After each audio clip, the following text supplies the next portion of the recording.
जय बोलो शांतिनाथ भगवान की जय। सब लोग बैठ जाएंगे तो अच्छा लगेगा। जय बोलो परम पूज्य आचार्य गुरुवर श्री विद्यासागर जी महाराज। बोले परम पूज्य आचार्य परमेष्टि समय सागर जी महाराज की, गुणायतन प्रेता मनीषी प्रमाण सागर जी महाराज की, मुनिवर संदान सागर जी महाराज की। कैमरामैन भी बैठ जाए थोड़ा सा। एक बार भगवान ने घोषणा कर दी, जिसको जो चाहिए सो ले लो। भगवान ने घोषणा की, जिसको जो चाहिए सो ले लो। लाइन लग गई और जिसने जो चाहा भगवान ने सबको दिया। लेकिन भगवान अपने पाँव के नीचे कुछ दबाए हुए थे और वहां से हिल नहीं रहे थे। उनसे पूछा कि भगवान, आपने अपने लोगों को सब कुछ दिया पर अपने पैरों के नीचे क्या दबाए हुए? मनुष्य ने जो मांगा सब दे रहे हो, पैरों के नीचे क्या दबाए? भगवान ने कहा, अभी तक मैंने मनुष्यों को जो कुछ भी दिया है वह सब मनुष्य अपने प्रयासों से प्राप्त कर सकता है। धन, संपत्ति, संतति, प्रतिष्ठा, यश, स्वास्थ्य, ये सब मनुष्य मांगता गया, मैं देते गया, लेकिन मैं नहीं भी देता तो वह अपने प्रयासों से प्राप्त कर सकता था। लेकिन एक चीज को मैं अपने चरणों में दबाया हुआ, एक चीज को मैंने अपने चरणों के नीचे दबा रखा है, वह है शांति। उसके लिए उसे मेरे चरणों में आना ही पड़ेगा। तो तुम्हारे पास सब है पर शांति तो शांतिनाथ भगवान के चरणों में ही है, अन्यत्र कहीं नहीं। जीवन के सत्य को हमें समझना है। हमारे जीवन की शांति प्रभु चरणों में समर्पण के बाद ही आएगी। जब तक मनुष्य के हृदय में परमार्थ के प्रति अनुराग नहीं जगता, चित्त अध्यात्म से नहीं जुड़ता, स्थायी शांति प्रकट नहीं हो सकती। तो मैं आप सबसे कहना चाहता हूँ, आज शांति विधान आप लोगों ने किया क्या महाराज? आपने कह दिया सो हम लोगों ने कर लिया। शांति विधान आप लोग किए, कर रहे हो, आगे भी करोगे। तो ये शांति विधान तो हो जाए। भगवान से एक ही प्रार्थना करो, प्रभु ये विधान मेरे मन में शांति का विधान कर दे, मेरी परिणति बदल जाए, मेरे चित्त में अध्यात्म की प्रतिष्ठा हो जाए, जिससे मैं अपने जीवन में स्थायी शांति को उद्घाटित कर सकूं। जब तक वैसी दिशा और दृष्टि उद्घाटित नहीं होती, तब तक हम अपने जीवन का कल्याण नहीं कर सकते। तो अपने अंतरंग में वैसी शांति आए। चार बातें अपने चित्त में स्थायी शांति को बनाए रखने के लिए जरूरी है। उसमें सबसे पहली है श्रद्धा। क्या है? श्रद्धा। अपने हृदय में सच्ची श्रद्धा हो। आप लोगों के मन में श्रद्धा है कि नहीं? महाराज श्रद्धा नहीं होती तो यहां थोड़ी आते। श्रद्धा है, श्रद्धा तो है, लेकिन परख करके देखना है कि मेरी श्रद्धा कैसी है।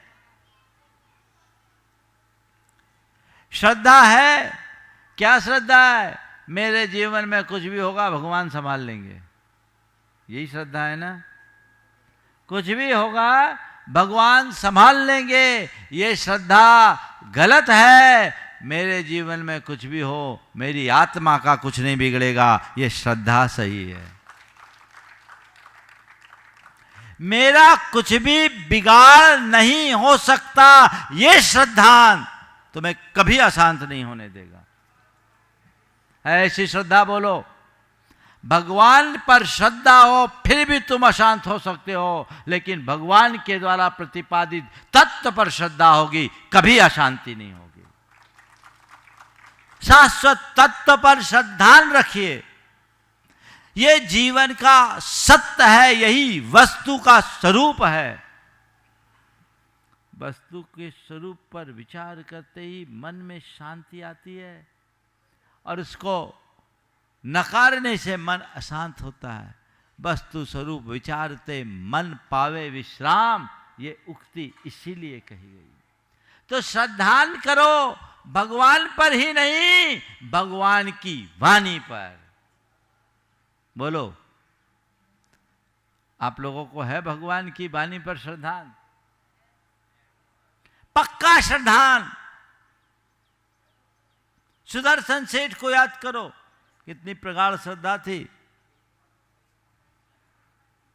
सूली पर सजाते हुए भी, चढ़ाते समय भी हंसते हंसते कि मुझे तो कोई छू ही नहीं सकता, चढ़ा रहे मैं भी देख रहा हूं जिसको चढ़ाया जा रहा है, जैसे लोग देख रहे वैसे मैं देख रहा हूं।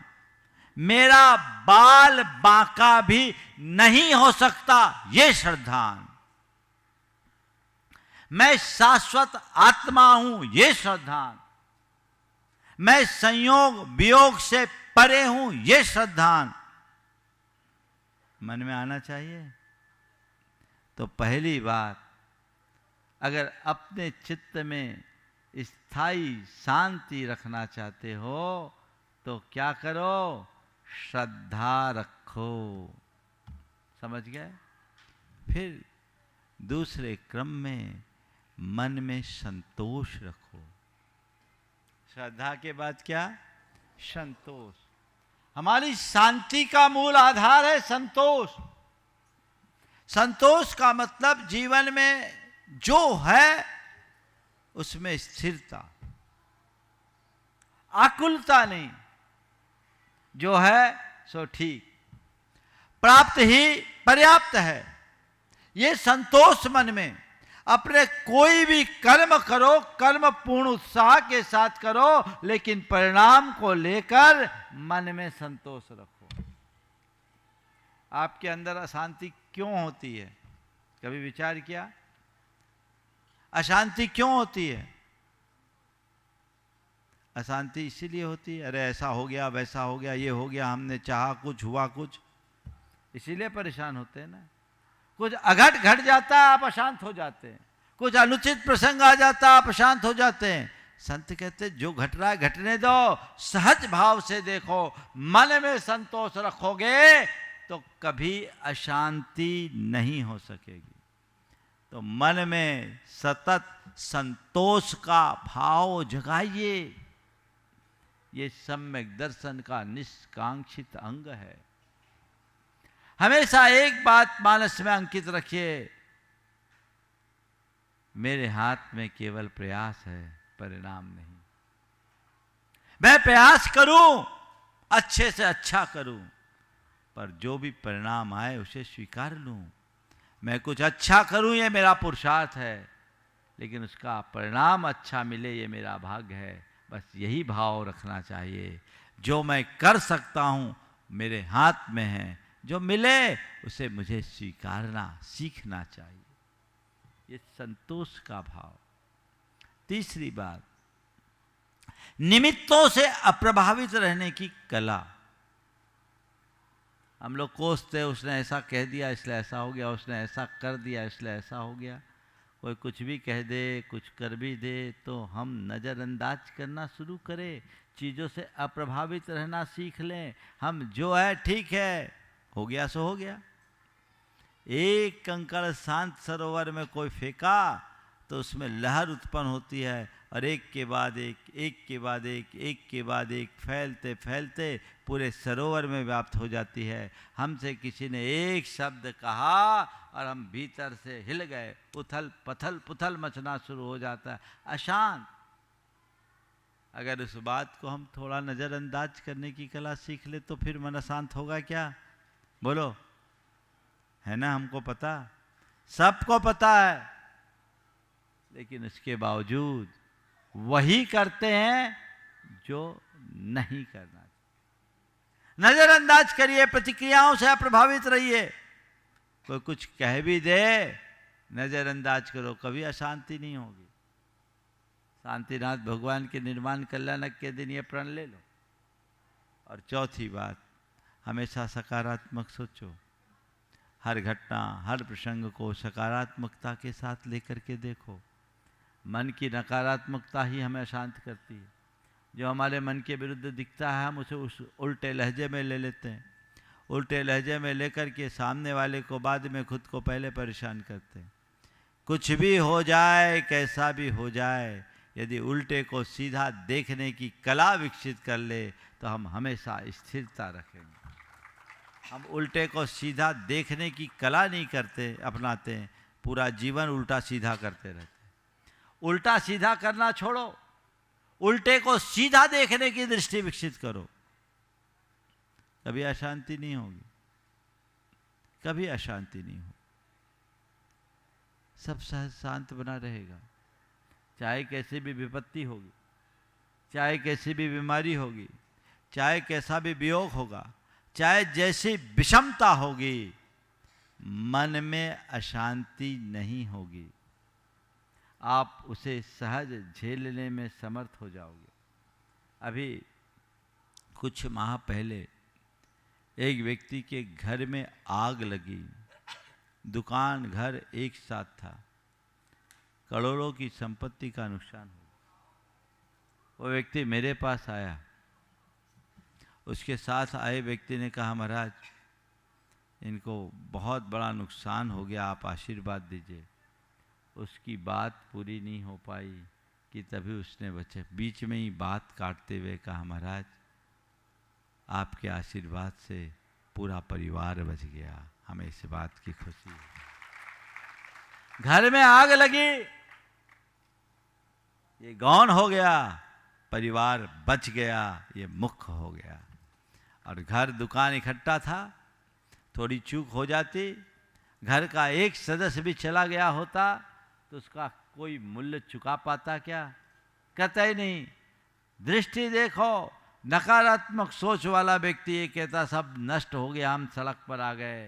लेकिन सकारात्मक सोच वाला व्यक्ति कहता है दुकान तो फिर भी खड़ा हो जाएगा, परिवार चला जाता तो मेरा क्या होता। घटनाएं घटती है, प्रसंग निर्मित होते हैं, ये हम पर है कि हम उसे किस दृष्टि से देखते हैं। तो अपनी दृष्टि को बदलने की कला हमें विकसित करनी चाहिए। तो श्रद्धा हो, संतोष हो, चीज़ों को नज़रअंदाज करने की क्षमता हो और सोच सकारात्मक हो तो हमारा जीवन धन्य होगा। आज शांतिनाथ भगवान के निर्वाण महामहोत्सव के अवसर पर हम सब ने शांतिनाथ भगवान की अभी आराधना की और अब विधान के अंतिम चरण में जाप आराधना होगी। भगवान का निर्वाण कांड और निर्वाण लाडू यहाँ अर्पित होगा। अन्य कार्य भी जो विधान के साथ आनुषांगिक है वो जुड़ेंगे। आप सब लाभ लें। कल का दिन एक विशेष दिन है। कल पता है क्या है? गुरु ज्ञान सागर जी महाराज का समाधि दिवस। कल प्रातःकाल हम लोग उनके प्रति भावपूर्ण विनयाजलि अर्पित करेंगे। पूजन से पूर्व ठीक 8 बजे से, प्रवचन से पूर्व ठीक 8 बजे से उनकी पूजा होगी, गुरुदेव की पूजा होगी। और उसके उपरांत कल गुरु ज्ञान सागर जी महाराज के व्यक्तित्व और कृतित्व पर हम सब चर्चा करेंगे। उनका व्यक्तित्व बहुत महान था। तो कल का ये दिन है। और उसके बाद 31 तारीख को श्रुत पंचमी भी है, हम उसे भी बहुत उल्लासपूर्वक संपन्न करेंगे। और 1 तारीख से 6 तारीख तक आयोजित पंच कल्याणक प्रतिष्ठा महोत्सव में तन मन धन के साथ आप लोगों ने कल बहुत अच्छा उत्साह प्रदर्शित किया है। इस उत्साह को और वृद्धिंगित करते हुए उसका आनंद लेंगे। और इसके उपरांत 7 तारीख से 12 तारीख के भावना योग के प्रशिक्षकों के जो कार्यक्रम हैं वो भी यहाँ संपन्न होंगे। और 15-16 तारीख से इस गुरुकुलम की शुरुआत विधिवत हो जाएगी। बच्चे भी आ जाएंगे। तो पूरे कार्यक्रमों की झड़ी है।